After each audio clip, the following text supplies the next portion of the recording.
is Texas Governor Greg Abbott. Governor, pleasure to have you. Good to see you. And the reopening's going incredibly well. I'm going to ask you about that, but I wanted to get your response there to this Border Patrol Council president saying, yeah, we're struggling here at the border. And I know as a governor, you've been fighting to try to help this issue. But at the same time, you got the federal government that's also being an obstacle in your way. Talk to us about this. Right. So I was recently on the border with Brandon Judge, the president of the Border Patrol Council. And when we had a press conference, he told the public, no governor has done more to secure the border than Governor Greg Abbott of Texas. It's a fact. Texas has stepped up unlike any other state. Dana, I'm about to sign a budget at the end of this session that ends in just a couple of days, where the state of Texas is going to be adding more than $1 billion for Texas to secure the border. Let me tell you what's already happening, and then there will be additional things that will happen. We've already deployed the Texas National Guard, as well as 1,000 Texas Department of Public Safety officers. These public safety officers, they're making arrests. They are, first of all, arresting criminals and putting them in jail. And then they're also apprehending people who've come across the border and turning them over to the Border Patrol officers who have the jurisdiction on this. I realize what you said. And that is there are limitations by law that assign only to the federal government certain measures. That said, be prepared for some announcements in the coming weeks about how Texas is stepping up and will be doing more than what any state has ever done to make sure we secure the border. We have to do this because the Biden administration is politicizing this issue so much. Denny, just real quick, one last thing, and that is, surely you and your listeners and viewers can remember the Democrat debates for the presidential run. And during those debates, they were asked the question, who of you support open borders? All of them raised their hand and say, yes, they support open borders. And then they started debating amongst themselves what free things they would give to people who are coming across the border. Let me tell you something. If the United States of America is giving anything away free to anybody, it should be to the men and women who've worn the uniform of the United States military, not anybody who's coming across the border.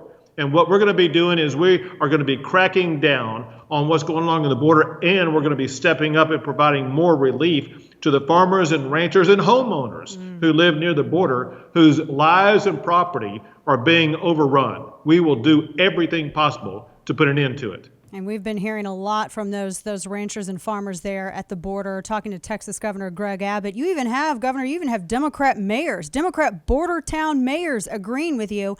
And I have to ask, Kamala Harris, the vice president, is the administration's border czar. She hasn't been down to the border. I'm sure that you have invited her, correct? That you've invited her and even the president to come down, meet with you at the border? Of course. And neither the president nor the vice president have been down to the border. Even the Secretary of Homeland Security, Mayorkas, he has landed his airplane at an airport and hasn't even left the airport on occasion for his so-called trip down to the border. I've never seen an administration. So this is the fourth president that I've worked with on border-related issues. First it was Bush, then Obama, then Trump, and now Biden. And this presidency is the one that is ignoring the border more than any other, and he's made a complete disaster of this. Remember this, Dan, and that is Trump put in place incredible reforms. He put in place the wall, the Remain in Mexico policy, Title 42 that prevented anybody from coming across the border because of the possibility that they would bring COVID with them, as well as repatriating people to the countries they came from. Get these numbers, Dana.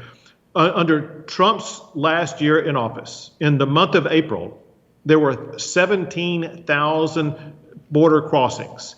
In this last month of April, under the Biden administration, that number went up 1,000%. There were more than 170,000 border crossings under the Biden administration. So what the Biden administration is doing is catastrophic for the border, for the country. Last thing I'll tell you, and that's this, and that is, this is not a, quote, border state issue. These people come across the border and they're being flown to Atlanta, to other cities and states across the entire country.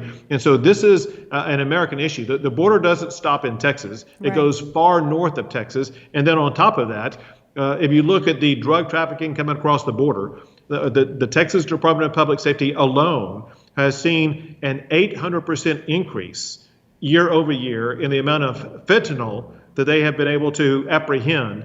And just this year alone, from January through April, they apprehended enough fentanyl that would be able to kill every man, woman, and child in the state of New York. Wow, a lot coming across that border. Texas Governor Greg Abbott, one of the things, Governor, that you have vowed to do somewhat in relation to this is defund cities that are restricting law enforcement funding.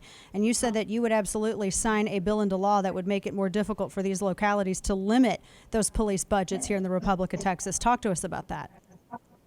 I will be signing it in a couple of days, and here's what it does. We all saw the idiocy and the catastrophe of some cities defunding police. You saw Portland, you saw Seattle, you've seen Chicago, you've seen New York. I hate to say it, but we have a city in Texas that defunded police, and it's Austin, Texas. And the results have been catastrophic with rises in crime. We are not going to put up with it, and we're putting real consequences in legislation I'm about to sign that will put the city of Austin out of business. Here's what it does. Among other things, it ensures that no one should be confined to having to live in a city without adequate police. And so the city of Austin is going to lose its ability to annex additional areas in the future, and anybody that's been annexed by the city of Austin in the past 30 years will be able to vote to de-annex themselves, and that means they will be off of the tax rolls of the city of Austin. On top of that, the city of Austin now is going to have caps put on their ability to increase any taxes or fees, and so they can't. If they're not going to be spending money on law enforcement officers the way they should, we're going to limit their ability to raise revenue whatsoever. And then we have other tools and strategies in there to make sure that the city of Austin will be compelled to go back and hire those law enforcement officers. They don't even have a cadet class right now for new law enforcement officers, and the safety has become increasingly compromised. But we're bringing the hammer down on the city of Austin and making clear that no other city in the state of Texas better even think about defunding police. We should be respecting and supporting our law enforcement officers, not disrespecting and defunding them. We will make sure that embrace of our law enforcement officers will exist across the entire Lone Star State. And that's good to hear, because that's keeping taxpayers at the table and having a voice in the conversation. Taxpayers vote on how they want their money allocated, and to have advocates come in and say, we're going to take the money that you wanted to go to police and spend it on something else. Well, that's also it's also offensive to taxpayers. Governor, we're talking with Texas Governor Greg Abbott, and I know we're running short on time here, but a couple of other things I gotta ask you about. You also are one of the states. Texas is one of the states looking to end the getting paid to stay at home benefits. That's really kind of crushing employment from picking up to the way that it needs to, because we have an overabundance of jobs. But when people are making more money staying at home because of the Biden administration's plans on this, makes it a little bit difficult. I've seen just in my town, I've seen a number of businesses that have signs, Governor, in the window saying we're open for business, but we don't have enough people to work, and they're desperately trying to hire people. Tell us about this and the importance of getting people back to work, particularly in Texas and elsewhere. Right. First, I've heard the same stories you're talking about so many times from so many employers across the state of Texas who are desperately trying to find employees so they can open up, but they cannot find those employees. But here's the important numbers behind it. These numbers come from the Texas Workforce Commission. The Texas Workforce Commission has more job openings than there are people who have filed unemployment claims. And most of these job openings are paying good salaries. And so these people just need to get back to work. Also, very importantly, and that is the Texas Workforce Commission says that for the past year, about 18% of the unemployment claims that have been filed were fraudulent. And so we need to make sure we're cutting down on fraudulent unemployment claims, but also making sure we get people back to work, earning an income, and re-energizing our economy. Texas has one of the most robust economies. I'll tell you this fascinating fact real quick, and that is the way Texas elevated in the international rankings during the COVID year. Before COVID hit, Texas, if it were its own country, had the 10th largest economy in the entire world. As you and I visit today, Texas now has the 9th largest economy in the entire world. So our economy is growing, but we need to get people back to work. Yeah, very important to make sure that that happens. Talking with Texas Governor Greg Abbott. One of the other bills that you're expected to sign, and as I believe it, Governor, you haven't yet signed it, is legislation that was coming through to ban critical race theory, which is institutionalized Marxist bigotry, from being established as curriculum in Texas schools.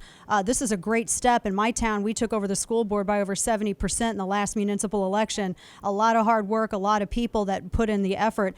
This is incredibly significant, and you've been criticized, obviously, by Marxist advocates for CRT on this, but this seems like a great first step towards academic honesty and actual education. What you said is true, but I think it's actually more than that.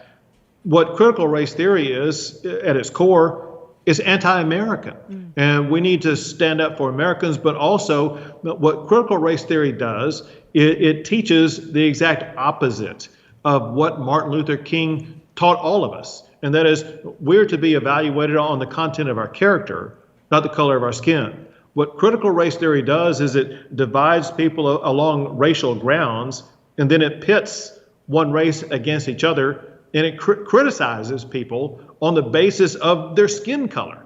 And that is the most un-American thing I've ever heard. And of course, it is completely contrary to the principles that were so eloquently articulated by Martin Luther King Jr. And yes, I will be signing into law a ban on critical race theory being taught in public schools in the state of Texas. Texas taxpayers should not have to foot the bill for such an anti-American philosophy. That's an excellent move, and I know a lot of parents are very happy about that. Last quick thing, Governor.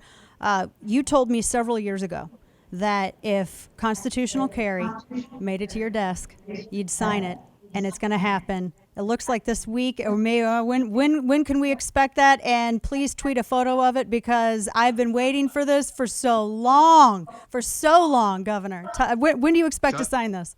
I was there in your studio when we talked about that. Yes, sir, you were. And yes, constitutional carry has finally come to Texas. And I will be signing it here in the coming days, and we will provide you a video about it. I do want to add one other thing, because it's been such a good session for gun rights. Because yes, we have passed constitutional carry that I will be signing, but also we passed a law making Texas a Second Amendment sanctuary state. That's important because of the hostility in the Biden administration. And we need to make clear to the Biden administration that Texas is a Second Amendment sanctuary state, and we're not going to be complying with whatever type of crazy gun restriction laws the Biden administration may be trying to push. Amen to that. God bless Texas. And I saw, by the way, real quick, you named the 1847, what was it, that Colt Walker, you named that the official pistol Exactly. of Texas. Pretty cool. I had to note that. I don't know if any other state has an official pistol, but Texas does. Governor Greg Abbott, always a pleasure. Thank you so much for your time today, sir. Thank you, Dana. Take care. You too.